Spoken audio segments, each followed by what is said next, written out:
First of all, we start off with 4 fresh eggs.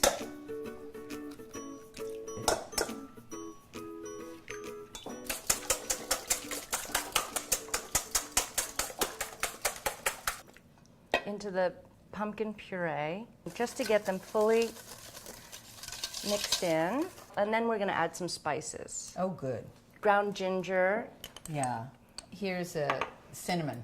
All right, we'll do a couple teaspoons of this. And then some ground cloves. And then sugar. And then sugar.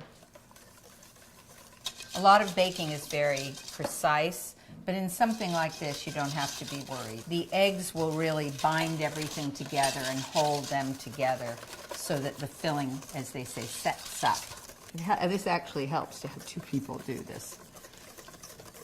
Now, this is really enough for 2 pies.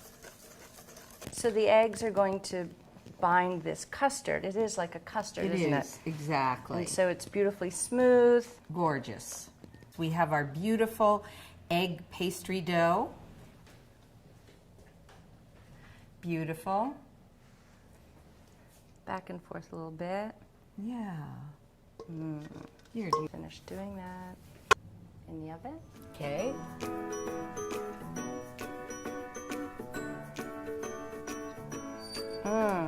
So now we're making a second pie, and this one is using a cooked filling, and we're going to put it into our blind baked crust that we made earlier.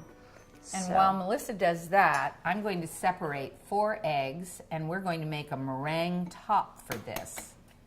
As soon as they get foamy, we're going to put a pinch of cream of tartar, which will stabilize the whites a little bit.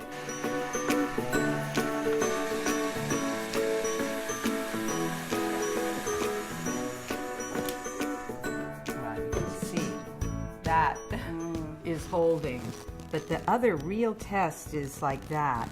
You take a little bit of it and you rub in between your fingers. And if there's no grit, it means all the sugar has dissolved. Melissa's going to put the meringue top on top of the tart. And there's a trick to it. So that the meringue adheres to the crust and doesn't shrink away. You want to make sure that it is sticking on the crust like that. I love meringue. Nothing but egg whites and sugar. It's like working with clouds. All right, so that will stay.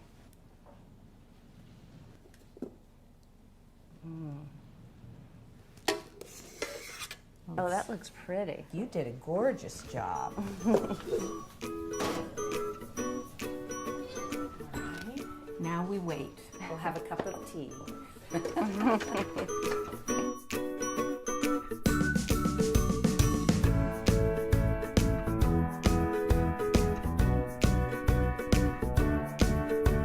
Often you have to brush the crust with a beaten egg or cream. When it's in the dough, you can just see. Yeah, when the egg is in the dough, it gives this beautiful, beautiful golden crust. Yes. And actually with pumpkin pie, we don't like to have a glossy edge to it. We like the matte-ness of the crust with the glossiness of the custard. You can see that it's also flaky. So here you have 2 different pies. Pretty much the same filling, the same crust, done 2 different ways. They both taste like the holidays. They sure do.